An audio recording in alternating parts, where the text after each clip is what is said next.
Alex. How are you doing today? I'm doing good. I'm doing really good. I'm ready to learn. Oh, very good. How was your week? I know we talked last week about you might have a stressful week coming up. Yeah, I work a lot, so music is my escape. Oh, good. Yeah. Very nice. Did that project work out okay? It worked out great, yeah. Oh, And nice. now I'm a lot more relaxed now that it's done. Very Finished. good. All right. Well, today I thought maybe in the vein of what we talked about as far as like, what we talked about with control and kind of our relationship with control and how that impacts our anxiety and everything. I picked out this song for us. It's Cough Syrup by Young the Giant. It has a lot of lyrics I think that maybe might stick out, might not, and we just give it a shot. What do you think? Okay. Sounds good. All right. So what I'm gonna do is I'm gonna play, and if you don't know the song, then you don't have to sing. But if you know it, you're welcome to sing along. Okay. But otherwise, I have this bag of goodies for you to choose from. So I have a cowbell with a little kind of mallet there for you to hit the cowbell with, and then I have some little fun little hand maracas. Cool. And a tambourine. I might go with the tambourine. All right. Yeah. It's classic. Of course. All right. So I thought we could go through the song. You could listen to it as you kind of read through the lyrics there, and then we'll talk about it. What do you think? Oh, all right, sounds cool. good. So what I want you to do in this little ensemble of ours is just use your tambourine and maybe hit it against your leg like that if you're okay with that. Like that? Yeah. Cool. Like that. Exactly. All right, you ready? Yep. 1, 2, 3.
There.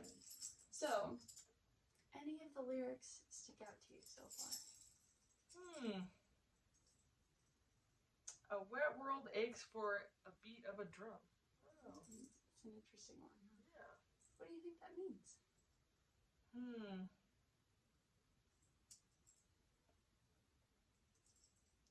don't know. It's like he or she is wanting to get something out into the world, aching to show themselves. Something like that. Interesting. Be present. Be present. What might people want to express in like to the world, to each other? If there's anything you've ever wanted to express. Their creativity. Or their musicality. Both, really. Do you ever find yourself like really feeling called to express your creativity to the world? Oh yeah. I paint sometimes too. So nice. Yeah, this is kind of deep. Yeah. Do you paint often? I do. Yeah, whenever I can, paint and draw. Really nice. What would you say that painting is maybe like a way to express yourself? Maybe come down from anything? Oh yeah, it's definitely anti-anxiety boosting, So very nice. What I'm hearing is maybe it's like a coping mechanism. Yes, kind of like that. Yeah. Oh, very good. Yeah. Well, it's always a really healthy thing to use creative outlets like that as a coping mechanism, I think. What else do you find that in your life that you use, I think in the same way? listening to music, for sure. Listening to music? Listening to music. Very nice. Calms you down. All Makes right. you feel things. I love it. Anything else that stood out to you that you want, or do you just want to keep going? We can keep going. It's definitely a calming song, you know? Oh, good. Okay, cool. Let's see what's coming up next. All right.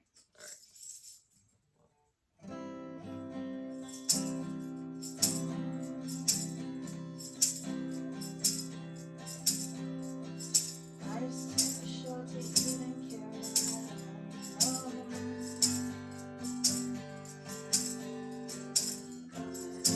Now, enough now, out of love. These zombies in the park, they're looking for my heart. A dark explore, splash of the sun. If I could find a way to see this straight, I'd run away to some fortune that I should have found by now. I'm waiting for this car zero to come around. All right, cool. Nice job. I was trying to follow along there, but Yeah, cool, it's just yeah. right in the middle there. Do you see it? Yeah. Awesome. All right, cool. So, some of these lyrics. Something that kind of stood out to me was the lyric, "These zombies in the park, they're looking for my heart." Do you agree? Yeah, that was the next one, and I was like, oh, that's kind of interesting. Does that make you think of anything?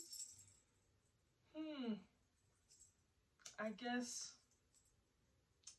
think, like, zombies in the park are looking for my heart. You know how sometimes there's people that would like to attach themselves to you, but they're not quite, they're kind of toxic. That's kind of what I'm feeling, like, they're looking for this person. But this person's like, I just want to be myself, individual. Nice. You know, it's funny you say that, because when I was going through this song, that lyric actually stood out to me. And what we were talking about with setting up some boundaries, I think, with some people in your life, maybe like some people at work. Yes. You know, we have kind of been helping you get to a point of expressing your needs without such an intense feeling of guilt, right? That was the goal that you had communicated, right? Yeah. So I'm thinking, like,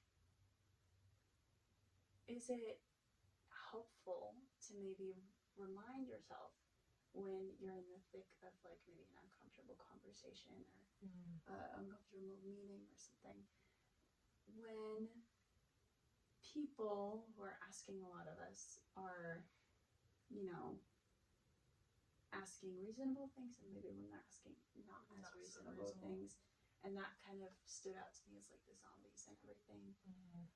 How do you think you tell when someone is being genuine, or maybe when someone is starting to cross over a boundary? See, that's hard for me still. That's still a hard lesson for me. Crossing a boundary is when, I don't know, recently it's probably just when someone keeps pushing and pushing and asking me to do something, but I just don't feel comfortable doing it. So, and then the people pleaser in me is like, you know, I really fight that person to like not just agree every time to what they want me to do, especially if it makes me uncomfortable. Right. If someone were to come to you and ask you to do something that made you uncomfortable, what would you say to them? Well, now I would probably say no, and you know, I don't have to always give a reason why. That's hard though. Yeah. It's hard. Really hard, yeah. Because I find myself like trying to make an excuse, like, oh, you know, because XYZ, something happened, making it like, and some kind of believable excuse so that no one like that person doesn't like me or something. But now it's like, Can I ask you a question? Yes. Can you think of a time where you were recently said no to? Oh, someone said no to me? Mm-hmm.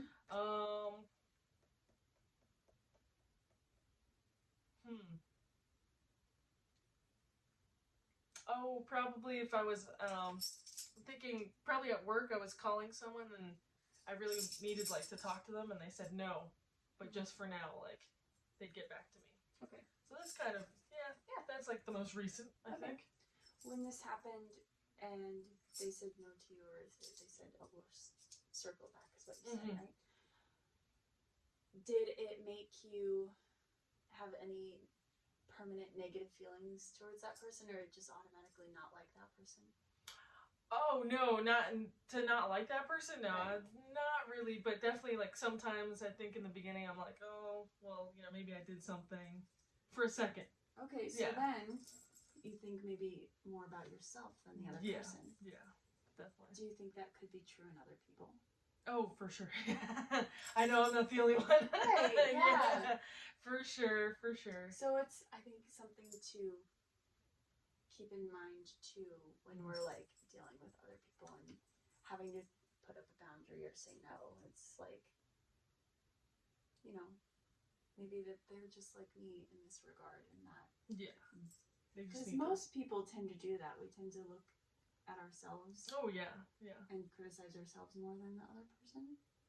And for those that maybe have more negative reactions, what we talked about, right? It's a little bit more of a reflection on them, for the most part.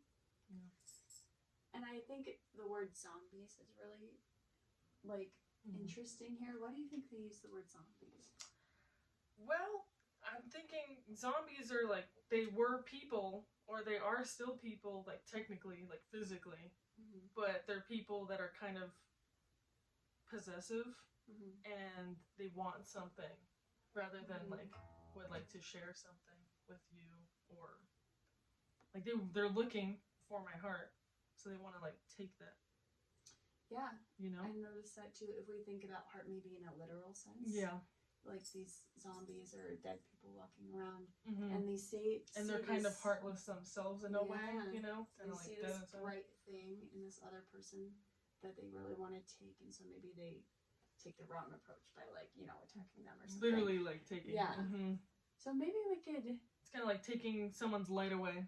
Someone bullying you or something like that. So maybe they can absorb it themselves. Yeah, because a dark world aches for a splash of the sun.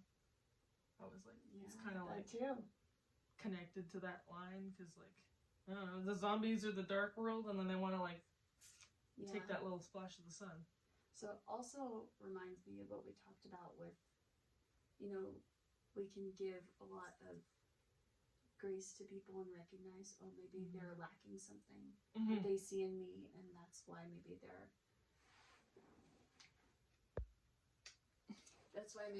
like lashing out, or maybe giving me some behaviors that I don't like. And we can have that empathy for sure. Yeah. But then also we can't let the zombies eat us. Yeah. Because then boundaries. Right. We don't want to die, right? Yeah, we need them all. I think there's some balance to be had there, right? Can you think of maybe a person in your life that maybe could find that balance with? Yeah, I think like on the personal side, probably like some family members that I need to obviously have like a little bit of boundary with, but also give grace to, for sure, because it's family. And then at work, there's certain people that I would like to definitely give some grace to, but also just make sure that we have professional boundaries and everything, and work professionally together, cordially, that whole thing. So yeah, I'm so glad that it seems like you're feeling a lot better about recognizing that. Yeah. Do you feel that? Yeah. And I like the song. Oh, good. Do you want to finish it? Sure. Okay, cool. Do you want to get the tambourine going again? Yes. I'm like, let me get it. Okay. Okay, ready? Yeah. If I could